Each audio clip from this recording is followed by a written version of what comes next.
Կարևորի մասին հաղորդաշարն է եթերում, բարև ձեզ, այսօր մենք կխոսենք խնամատարության ինստիտուտի մասին, իսկ հիմնուրը Սյունիքի մարզպետի աշխատակազմի առողջապահության և սոցիալական ոլորտի հարցերի վարչության գլխավոր մասնագետ Աննա Ոսկանյանն է։ Բարև ձեզ, շնորհակալ եմ շատ մեր հրավերն ընդունելու համար։ Բարև ձեզ, ես էլ եմ շնորհակալ հրավերի համար։ Ամենասկզբից սկսենք, Հայաստանում խնամատարության ինստիտուտը երբվանից է ներդրվել։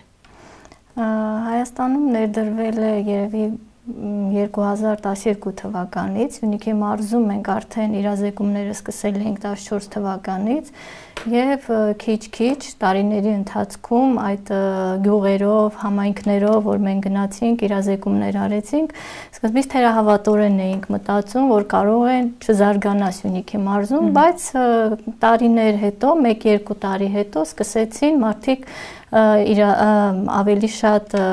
իրազեկվել և ցանկություն են հայտնել հաշվառվելու և այլն, այդպես գործընթացը սկսվեց իր փուլ մտնելը։ Հիմա ինչպիսի պատկեր ունենք, համեմատենք, եթե կարելի է թվերով։ Այո, եթե մենք 2014 թվականին ունեցել ենք 1 ծնող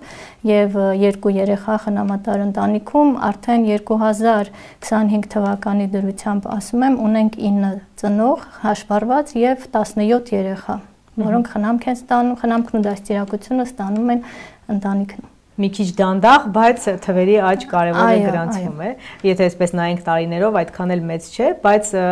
փորձենք հիմա ավելի հստակ սահմանել, շատ հաճախ մարդիկ չեն կարողանում տարբերակել խնամատարն ու խնամակալը, եթե կարելի է տարբերությունները նշեք։ Իհարկե, խնամատարությունը, խնամակալությունը, որդեգրումը և դրանք բոլորը երեխայի խնամքի այլընտրանքային ձևերն են։ Խնամակալությունը դա սահմանվում է մինչև 14 տարեկան երեխաների նկատմամբ և խնամակալ կարող են հանդիսանալ, հիմնականում առաջնահերթությունը տրվում է հարազատներին, եթե այդ հարազատներից ցանկություն հայտնող չի լինում, նոր չափահաս մեկ այլ անձի։ Իսկ խնամատարությունը դա սահմանվում է օրենքով և կառավարության որոշումով,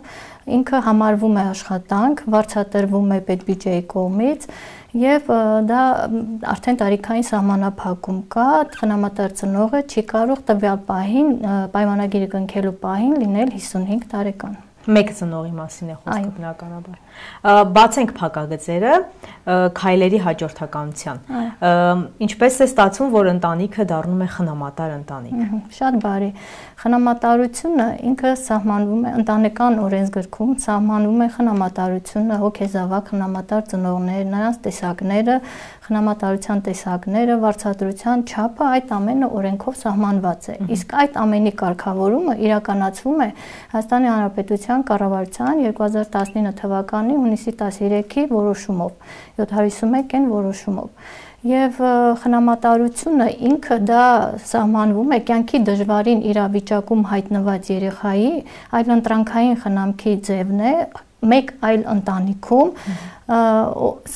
իրավասու մարմնի կողմից ընտրված, հաշվառված և որակավորված անձի կողմից։ Խնամատարությունը իսկ այն երեխան, որը խնամք է ստանում խնամատար ընտանիքում, անվանվում է հոգեզավակ։ Հոգեզավակի և խնամատար ծնողի այդ կապը կոչվում է խնամատար ընտանիք։ Խնամատար ընտանիքում երեխաները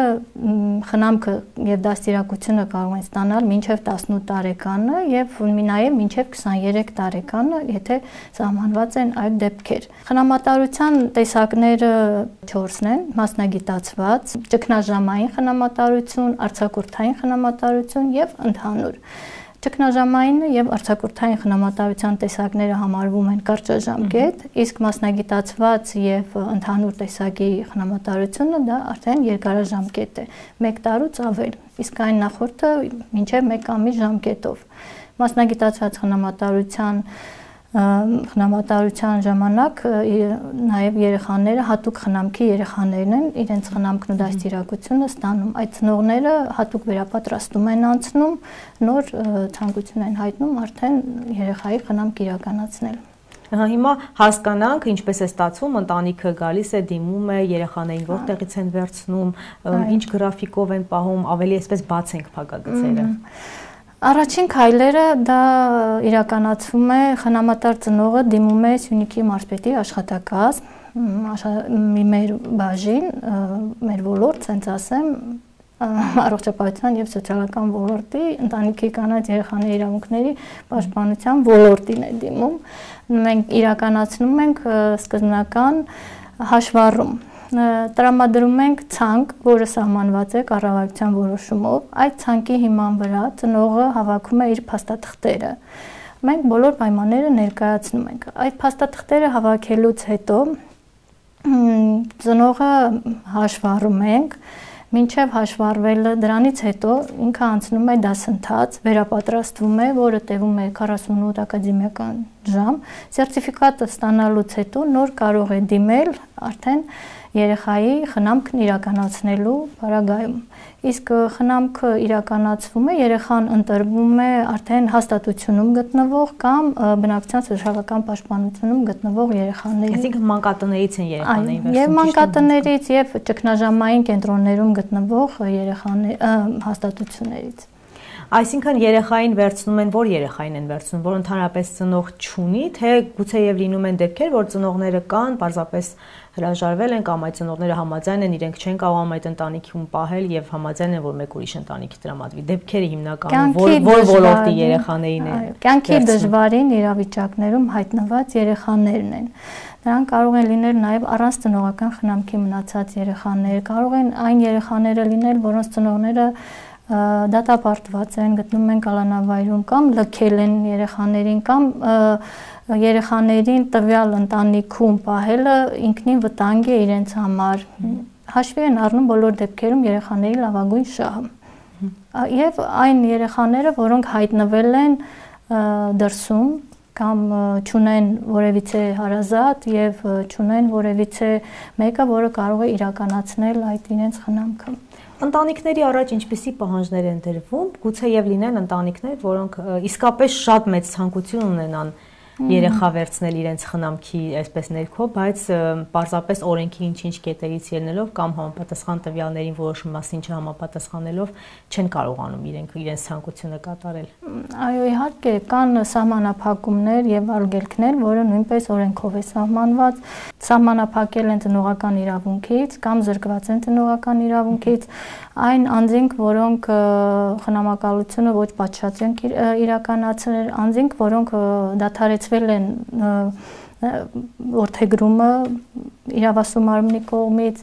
անձինք, որոնք ունեն հիվանդության որոշ խմբեր, 517-ին հրամանով սահմանված հիվանդությունները եւ որոշակի արգելքներ եւ ասում եմ մինչեւ 55 տարեկան արդեն։ Հետաքրքրվածությունը մեծ է առհասարակ մարզում եւ որ համայնքներում են այդ խնամատար ընտանիքները հիմա։ Հիմնականում մեր խնամատար ընտանիքները Սիսիան համայնքում են, ունենք նաև Գորիսում երկու ընտանիք, բայց մեր բումը, այսպես ասած, Սիսիան համայնքն է եւ ծնողները այնտեղից են դիմում։ Միգուցե այն է, որ հարևանությունում տեսնում են այդ հետաքրքիր ընտանիքներին, որոնք շատ ջերմ են, շատ լավ են, այդ ցանկությունը առաջանում, որպեսզի իրենք նույնպես մեկ երեխային այդպիսի ընտանեկան միջավայրում մեծացնեն։ Հիմնականում Սիսիան համայնքույց է։ Սահմանափակումներ կան, թե քանի երեխա կարող է մի ընտանիքը վերցնել իր խնամքի ներքո եւ առհասարակ գուցե մարդկանց մեջ կարծիք ձևավորվի, որ երեխա չունեցող ընտանիքներն են դա անում, բայց որքանով ես գիտեմ, կան ընտանիքներ, որոնք որ իրենց սեփական զավակները ունեն, բայց ցանկանում են ընտանիքը այսպես համալրել նոր երեխաներով։ Կյանքի դժվարին իրավիճակներում հայտնված։ Սահմանափակումներ երեխաների թվի մեջ չկան, բայց կան սահմանափակումներ, երբ տնային պայմանները պետք է ներեն, ասենք պետք է ունենան սենյակներ, պետք է ունենան կահավորված, որտեղ երեխաները հիմնականում տարբեր սեռի են լինում, չեն կարող մենք նաև սահմանափակում է, որ քույրերին, եղբայրներին չեն կարող առանձնացնել, մեկ ընտանիքում, մեկ հարկի տակ պետք է երեխաները ապրեն, եթե չկան օրենքով սահմանված արգելքներ։ Միայն նային պայմանները հասկանալի, մնացած դեպքերում կարող է դու մի քանի երեխա, 7-8 երեխա ունենալ, օրինակ որոշել եւ երկուսն էլ։ Եթե ունեն այնպիսի պայմաններ, որ կարող են 7-8 երեխա իրենց խնամքը ստանալ այդ ընտանիքում, տան պայմաններում իհարկե սահմանափակումներ չկան։ Շահագրգռվածությունը ո՞րն է լինում հիմնականում ընտանիքների, որ որոշում են դառնալ խնամատար, որովհետև ի վերջո դուք նշեցիք, որ նաև պետությունից իրենք գումար են ստանում եւ գուցե մարդկանց մոտ տպավորություն ստեղծվի, որ մեծ մասը գնում է այդ քայլին գումար աշխատելու համար, բայց սա մի ամբողջ այսպես խնամքի, հոգատարության, հոգեբանական բարդ այսպես անցումների ժամանակաշրջան է ապրում այնուամենայնիվ այդ ընտանիքը, որը հաստատ այդ տված գումարին համարժեք չի կարելի համարել։ Այո, ընտանիքները վարձատրվում են եւ այդ վարձատրությունը նույնպես սահմանվում է օրենքով եւ մեկ երեխայի գումարը պետք է պակաս լինել հաստատությունում գտնվող երեխային հատկացված գումարից։ Բայց ես չի ասի, որ մեր ընտանիքները, կոնկրետ մեր ընտանիքները գումարի համար են երեխաներին խնամքն ու դաստիարակությունը իրականացնում, քանի որ մենք պարբերաբար իրականացնում ենք վերահսկողություն եւ դա նույնպես մարզպետի որոշումով սահմանված հանձնաժողովի կողմից է իրականացվում, այդ վերահսկողությունը իրականացնում ենք եւ հեռախոսազանգերի, եւ տունայցերի, եւ հարցազրույցների միջոցով, ինչպես նաեւ երեխաների եւ առանցին ծնողների, եւ մենք ոչ մի արտառոց եւ ոչ մի այնպիսի դեպք չենք դիտարկել մինչեւ հիմա, երբ ծնողները գումարի դիմաց խնամքը ստանում են, որտեղ երեխաները երբ այցելում ենք ու տեսնում ենք ինչքան երջանիկ են եւ այդ միջավայրը ինչքան հարազատ, չգիտեմ, շատ հետաքրքիր միջավայր է այդ ընտանիքներում, երբ այցելում ես ու երեխաներին տեսնում ես այդքան երջանիկ, չեմ կարող ասել, որ դա միայն գումարի դիմաց է։ Հիմնականում այո ունենք ընտանիքներ, որոնք չունեն երեխաներ եւ իրենց խնամքի տակ վերցրել են ու խնամում են երեխեքին, բայց ունենք նաև ծնողներ, որոնք ունեցել են իրենց երեխաները, ամուսնացրել են եւ նույնպես ցանկանում են երիտասարդ մնալ։ Այո, երիտասարդ մնալ, մեկ երեխայի բարեկեցիկ կյանքը ապահովել։ Երեխաներին ծնողն է ընտրում, այդ ընտանիքն է ընտրում, թե հաստատությունն է որոշում, թե որ երեխային պետք է այսպես կարող է, չգիտեմ ոնց բառը ձևակերպեմ, էլի։ Այո, ես հասկացած ես, այո, ծնողը դիմում է ինչ տարիքի, ինչ սեռի երեխաներ կցանկանա, որ խնամքը իրականացնել, այդ ժամանակ արդեն կա հատուկ ցանկ, որտեղ հաշվառված են երեխաները եւ իրականացնում են արդեն գործընթացի միջոցով տրամադրվում է ծնողներին ու հետո արդեն հաջորդ փուլն է ծնողների համադրման փուլն է ծնողները 3 անգամ առնվազն 3 անգամ պետք է հանդիպեն երեխաների հետ հաստատությունում իրենց հետ շփվում են կոնտակտը եթե ստացվում է երեխա ծնող այդ կոնտակտը եթե ստացվում է շատ ավելի հեշտ է լինում ծնողի համար Եվ երեխային այնուհետև պայմանագիր է կնքվում ու երեխան խնամք է ստանում այդ ընտանիքում, բայց միջ այդ ծնողները այդ բոլոր փուլերով վերապատրաստվում են, ինչպես նաև պարբերաբար վերապատրաստվում են, եթե ինչ-որ խնդիր է առաջանում, դժվարանում է դաստիարակության մեջ կամ այլ հարցում, ինքը այո մենք աջակցում ենք, կան կազմակերպություններ, որոնք պետության կողմից պատվիրակված են, նրանք նույնպես աջակցում են ընտանիքներին եւ խնդիրները քիչ-քիչ լուծվում է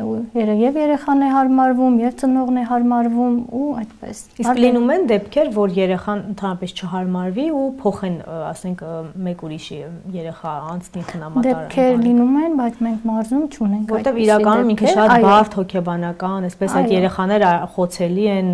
ախտահարված ճակերտավոր ասած հոգեբանությամբ եւ հնարավոր է որ շատ դժվար մերվեն այդ ընտանիքներին։ Իհարկե լինում են երեխաների հետ են մասնագետներ աշխատում, բայց մենք մարզում չենք ունեցել այդպիսի դեպքեր։ 9 ծնող ունենք եւ 9 ծնողի հետ կնքել ենք պայմանագիր, երեխաները շատ անմիջական միջավայր միանգամից ընդգրկվեցին այդ ընտանիքներում։ Իսկ ենթադրենք թե այդ երեխայի ծնողը հայտնվում է այդ պայմանագրի ժամկետին, օրենքը այսպես այստեղ ինչպես է կարգավորում, այդ երեխային ինչ կարող են անել, վերադարձնել թե պետությունը ամեն դեպքում այս պարտավորվածությունը վերցրել է այնուամենայնիվ մինչև չափահաս դառնալ այդ երեխայի։ Ոչ, խնամատարությունը հիշեցի, որ դա ժամանակավոր խնամքն է ու դաստիարակությունն է ընտանիքում, այո, բարբերաբար ծնողը պետք է խնամատար ծնող եւ կենսաբանական ծնող կապի մեջ լինեն, եթե կենսաբանական ծնողը դա ցանկանում է։ Եվ այո, եթե արդեն վերանում են այն հիմքերը, որ ծնողը կարող է իրականացնել երեխայի խնամքը, երեխան վերադարձվում է կենսաբանական ծնողին։ Դա օրենքով սահմանված է եւ ճիշտ է, մինչեւ հիմա մենք չենք ունեցել այդպիսի դեպքեր, երբ ծնողները շատ մեծ ցանկություն ունենան վերադարձնել երեխաներին, զանգերով, բանով շփվում են, բայց այդպիսի ջերմություն չեն ցուցաբերում եւ դեռ երեխաները իրենց խնամքը ստանում են խնամատար ընտանիքում։ Ոչ մի ծնողի արգելք չի հանդիսանում, եթե դա չի հակասում այդ երեխայի լավագույն շահին։ Երեխայի տեսակցություն կա կարգով սահմանված եւ ոնց են կազմակերպում, ինչպես են կազմակերպում, բարբերաբար հանդիպումները պետքա լինի։ Դա ծնողը ցանկանում է։ Իսկ եթե արդեն ծնողը վերջնական որոշել է եւ ցանկանում է, արդեն մենք համագործակցում ենք միասնական սոցիալական ծառայությունների հետ։ Եթե միասնական սոցիալական ծառայությունը իրականացնում է տունայց եւ տալիս է եզրակացություն, որ այո, երեխան կարող է վերադառնալ կենսաբանական ընտանիք, բոլոր պայմանները ներում են, ծնողը աշխատանք ունի, ծնողը արդեն անկյուն ունի, տուն ունի, որտեղ կարող է խնամքն իրականացնել, իհարկե երեխան վերադարձնում է կենսաբանական ընտանիք։ Իսկ ծնողները, եթե Աստված մի արասցե, խնամատար ծնողների հետ դժբախտ դեպք է տեղի ունենում, այս երեխաների ճակատագիրը ինչպես է լինում։ Էլի նույնպես օրենքով խնամատար ծնողների հետ, եթե դժբախտ։ Այո, երեխաները հաստատություն են գնում, նորից այնտեղից նոր կլինեն մեկ այլ խնամատար ընտանիք։ Ինչքան ժամանակ է Մարզպետարանի այդ ձևավորված հանձնախումբը հետևում այդ ընտանիքներին։ Ամբողջ, եթե ընդհանուր խնամատարություն է, մինչև 18 տարեկանը հետևում են, այո։ Պայմանագրի ժամկետում 1 տարի ժամկետով է կնքվում պայմանագիրը։ Հա, ամեն տարի թարմացվում է, յուրաքանչյուր տարի թարմացվում է, որտեղ դե երեխաներ ունենք, որ արդեն 18-ը լրացել են եւ ճիշտ է շարունակում են ընտանիքում ապրել, բայց արդեն իրենց ընտրությունն է։ Այո, իրենց ընտրությամբ։ Ես հենց դա եմ ուզում հաջորդ հարցը տալ, մինչև 18 տարեկանը պահում են, բնական է, որ կապ է արդեն ստեղծում այդ ընտանիքի հետ եւ չեմ կարծում, որ 18 տարեկանից հետո այդ կապը այսպես խաթարվի, ինչ չլինի, էլի կշարունակեն այդ շփումները։ Այո, շարունակվում է, ունենք եւ տվյալ երեխան շարունակում է ապրել տվյալ ընտանիքում։ Հա, դա արդեն իրենց ընտրությունն է, պետությունը։ Այո, իհարկե, ինքը չափահաս է համարվում, դե 18-ից բարձր է, չափահաս է, ինքը որոշում է արդեն ապրել, թե չապրել։ Հասկանալի։ Իսկ փաստաթղթային քաշքշուկը շատ է մինչև խնամատար ընտանիք դառնալը։ Ոչ, փաստաթղթային քաշքշուկ երկար է տևում այդ ընթացքը, մինչև երեխան հասնում է արդեն ընտանիք։ Դե ուրեմն հաշվառումը կարող է տևել մոտ 20 օր մաքսիմալ, որտեղ ես մաքսիմալ օրերն եմ ասում, որտեղ երբ որ փաստաթղթերի ներկայացում եմ մեզ, փոխանցում ենք միասնական սոցիալական ծառայությանը, կենսապայմանների ուսումնասիրություն է իրականացնում եւ դա 15-օրյա ժամկետ է, բայց այդքան չի ձգվում։ Բայց մնացածը արդեն երեխայի ընտրությունը, եթե հաստատությունում հայտնվում են երեխաներ կամ մանկատանը կան երեխաներ, որոնք իրոք տրվել են արդեն խնամատարության համադրությամբ արագ իրականացվում է։ Չէ, նկատի ունեմ այդ ընտանիքների ուսումնասիրության համար էլ է ժամանակ պետք այնուամենայնիվ։ 15-օրյա ժամկետ։ Այդքանը բավարար է, որպեսզի վերջնական որոշեք ընտանիքը կարող է հաշվառել։ Իհարկե, որովհետև իրենք փաստաթղթեր են բերում առողջության մասին, որտեղ պետք է նշված լինի, որ տվյալ հիվանդություններով չեն տառապում, ոստիկանությունից են փաստաթուղթ բերում, բնակության վայրից են փաստաթուղթ բերում, ինչպես նաև աշխատավարձի մասին են եկամուտների վերաբերյալ փաստաթղթեր ներկայացվում ու դա բավական է, որ եւ նաև կենսապայմանների ուսումնասիրությունը արդեն միասնական սոցիալական ծառայության կողմից տրված, բավական է, որ մենք կարողանանք տվյալ ընտանիքին բառը չեմ կարողam գտնել խնամքին ես էլ դա ասում բառը չեմ կարողam գտնել ինչ ասենք որ ճիշտ լինի այս պահին կան հաշվառված ընտանիքներ որոնք որ ընթացքի մեջ են այդ թե ովքեր որ դիմել են արդեն դուրս պարտականություններին են անցել այսպես Տվյալ պահին 25 թվին դեռ չունենք հաշվառված 24 թվին ունեցել ենք եւ իրենք արդեն իրականացնում են երեխայի խնամքն ու դաստիարակությունը Իսկ օրենքի մեջ բացեր կան որպես այդպիսին ոլորտի հետ կապված 12 թվականից է ամեն դեպքում ինչ էլ չլինի օրենքը ժամանակաժամանակ լրացումների կարիք է ունենում Օրենքի մեջ բացը, որ ես միշտ ասել եմ, քանի որ ինքը համարվում է աշխատանք, կարելի է այդ տարիքային շեմը դարձնել մինչև 63 տարեկանը։ Միակ բացը այդ է, մնացածը ինձ թվում է օրեն ժամանակ առ ժամանակ ինքը ենթարկվել է փոփոխության, լրացումներ է իրականացվել օրենքում եւ որոշման կարգում այդտենց խնդիր չկա, խոչընդոտ չկա։ Միակ խոչընդոտը, որ իմ կարծիքով ես տեսնում եմ, դա ավելի ճիշտ կլինի, որ տարիքի շեմը բարձրացնել մինչև 63 տարեկան։ Եվ մեկ էլ ամենագլխավոր, որ ցանկություն լինի։ Իհարկե, դառնալու դա էլ է շատ կարևոր։ Եթե խնամատարությունից մի քիչ շեղվենք, որդեգրում էլ որպես այդպիսին, իհարկե սա էլ շատ տարածված չէ մեր հասարակության մեջ, բայց հետաքրքիր է մարզում դեպքեր լինում են որդեգրման ցանկության, թե հիմնականում խնամատար ընտանիքի ուղղվածությամբ է ավելի շատ այսպես ուղղությունը մարդկանց Ոչ, շատ ավելի շատ մարդիկ հաշվառվում են որպես որդեգրել ցանկացող, երեխա որդեգրել ցանկացող անձինք Սովորաբար մենք նաև ներկայացնում ենք խնամատարություն, որ այսպիսի տեսակ էլ կա, բայց քանի որ խնամատարությունը դա ժամանակավոր խնամք է, մարդիկ միշտ մտածում են, որ երեխան բերեն ընտանիք, այնուհետև կենսաբանական ծնողը ցանկանա հետ վերադարձնել երեխային, կապվածություն կառաջանա եւ այլն, շատերը այդ պարագայում ոչ հաշվառվում են, այո, որդեգրել ցանկացող անձինք հաշվառված ունենք մարզում Արդեն, եթե չեմ սխալվում, 8 ծնող ունենք եւ դեպքեր ենք ունեցել նաեւ, որ երեխաներ են որդեգրել։ Նաեւ ես դες ասեմ, խնամատարությունում գտնվող երեխային, եթե հիմք է առաջանում որդեգրման, որդեգրում է ծնողը։ Մենք տենց դեպքեր ենք ունեցել, որ հիմքերը առաջացել են եւ խնամատար ծնողը որդեգրել է երեխային։ Այդ պահից սկսած արդեն խնամատարությունը դադարում է, որպես այդպեսին տվյալ ընտանիքի համար։ Հա, որովհետեւ իրականում ճիշտ է, գուցե ընտանիքները մտածեն, որ խնամատարությունը ժամանակավոր է եւ այո, այդ կապվածությունը կարող է խանգարել եւ որդեգրումը, բայց ավելի բարդ ընթացակարգով է, չէ՞, Ոչ, նույն ընթացակարգով է, փաստաթղթերի ցանկ կա, արդեն այլ որոշմամբ սահմանված Եվ տվյալ ծնողները նույնպես վերապատրաստում են անցնում, այստեղ երեխայի ընտրությունն է դժվար, որովհետև իրենք երբ որ արդեն ներկայանում են, որ ցանկություն են հայտնում նայել բազան, իսկ հիմնականում որդեգրել ցանկացող ծնողները առողջ երեխա են նշում իրենց դիմումում եւ առողջ երեխա գտնելը շատ դժվար է որտեղ շատ դժվար է լինում, երբ առողջ երեխաները հայտնվում են հաստատությունում։ Այո, դա գուցե իրենք ուշադրություն դարձնեն ծնողներին կենսաբանական ովքեր են, ինչ են, ամեն դեպքում դա էլ մեծ նշանակություն կունենա գենետիկ ֆակտորն էլ Դե դա չեն կարող իմանալ։ Հա, նայած գուցե բերել են թողել են գնացել ու գիտեն ով է։ Ամեն դեպքում որդեգրումը այո հնարավորություն է տալիս, որ ծնողը կենսաբանական ոչ մի իրավունք չունենա արդեն երեխայի։ Որդեգրումը այո, դա իրականացում է դատական կարգով դատական կարգում արդեն եթե իրականացվել է որդեգրումը, նրանք ձեռք են բերում կենսաբանական ծնողներ, այսպես ասած, իրավունքներ եւ պարտականություններ։ Եվ այո, դա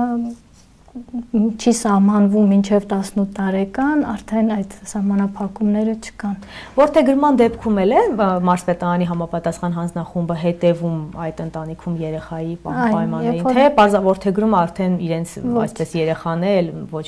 մեկ իրավունք չունի խառնվելու այդ գործերին։ Ոչ, դա նույնպես որդեգրման պահից սկսած 3 տարի ժամկետով իրենք դեռ մենք իրականացնում ենք վերահսկողություն։ Մարզում ասում եք եղել են դեպքեր, վերջին անգամ երբ եք որդեգրման դեպք արձանագրել։ Եթե չեմ սխալվում, 5 տարի առաջ։ Հասկանալի։ Խնամակալությունը չնայած ձեր իրավասության տակ չէ, բայց մի փոքր էլ խնամակալությունից խոսենք, այս դեպքում ինչպես է ընթացակարգը, էլի, այսինքն խնամակալությունը մի քիչ երևի ավելի լայն այսպես հասկացություն է այն առումով, որ գուցե կենսաբանական ծնողները կան, կապը կա, բայց վատ հարաբերություններ են եւ այլն եւ հանձնում են ինչ-որ մեկի խնամքին, կամ գուցե երկրում չեն, գուցե եւ չգիտեմ, դա մի քիչ ավելի լայն է, չէ, սպեկտրը, եթե չեմ սխալվում։ Խնամակալությունը հիմնականում հարազատական է ընթանում, խնամակալությունը նույնպես կարող է լինել առանձնական խնամքի մնացած երեխաների ժամանակավոր խնամքի եւ դաստիարակության իրականացումն է, խնամակալությունը արդեն սահմանվում է համայնքի ղեկավարի որոշումով է սահմանվում խնամակալություն եւ դա մինչեւ 14 տարեկան երեխաների նկատմամբ է, 14-ից 18 տարեկանները արդեն հոգաբարձություն են։ Խնամակալության ժամանակ տարիքային սահմանափակում չկա, այսինքն եթե ի վիճակի է 70 անստատիկ խնամքը իրականացնել թորնիկի, այո, տրվում է այդ խնամակալությունը տատիկին։ Այստեղ երևի բախումները ավելի շատ են լինում, որովհետև դեպքերը մի քիչ ավելի տարբեր կարող են լինել, ավելի խառը այսպես։ Բախումներ չեն լինում, հիմնականում դժբախտ պատահարների դեպքում է, որ տրվում է խնամակալությունը։ Դեպք ունենք, երբ հիմա խնամակալության պետք է տրվի մի երեխայի, որը ընդհանրապես հարազատներ չունի, բայց ցանկություն հայտնած անձիկ կան, որոնք ցանկանում են խնամակալում լինել։ Դա էլ է բնական, բա վերահսկվում։ Այո, իհարկե վերահսկվում է համայնքի կողմից, խնամակալության հոգաբարձության հանձնաժողովների կողմից։ Բախումները նկատի ունեմ, որ սա նկատի ունեմ, որ գուցե եւ այդ ծնողները կենսաբանական իսկապես վատ պայմաններ են ապահովում երեխայի համար, բայց շատ դժվար է լինում մեկ ուրիշին այդ այսինքն տատիկին այդ խնամակալությունը վերցնել երեխաների, որովհետեւ այնտեղ օրենքը գուցե թույլ չի տալիս եւ այլն, բայց ֆակտ գիտենք, որ ասենք լավ չեն վերաբերում ծնողը, լավ չի վերաբերում այդ երեխային։ Ամեն դեպքում հաշվի առնում երեխայի լավագույն շահը։ Դե լավագույն շահը համարում եմ, որ կենսաբանական ծնողի մոտ պետք է լինի։ Կենսաբանական ծնողի մոտ, եթե տվյալ ծնողը վատ ազդեցություն, այսպես ասեմ, վատ ազդեցություն չի թողնում երեխայի վրա։ Իական դժվար է այդ վատ ազդեցությունը ապացուցելը։ Դե կան իրավասու մարմիններ, որոնք համագործակցում են, մենք այսպես համագործակցող կառույց ենք, կա ոստիկանություն, կա խնամակալության հանձնաժողով, միասնական սոցիալական ծառայություն, ՀԿ-ներ կան, որոնք իրավասու են երեխաների իրավունքների պաշտպանությամբ զբաղվել եւ նաեւ այդ ոլորտը։ Եթե ամփոփելու լինենք, հաղորդումը նկարահանում է այսպես նախաշեմին երեխաների պաշտպանության օրվա, ինչ կասեք, ասվածին ինչ կավելացնեք։ Խնամատար հատկապես ընտանիքի ինստիտուտը բավականին հետաքրքրական է եւ այսպես հետաքրությունը լավ կլիներ, որ ավելի մեծանա։ Իհարկե, ես կցանկանայի, որ ծնողները հաշվառվեն, որտեղ երեխաների այդ խնամքը ընտանիքի տիպի խնամք է, որը շատ ցանկալի է եւ առաջնահերթ է համարվում, որ երեխան մեծանա ընտանիքում,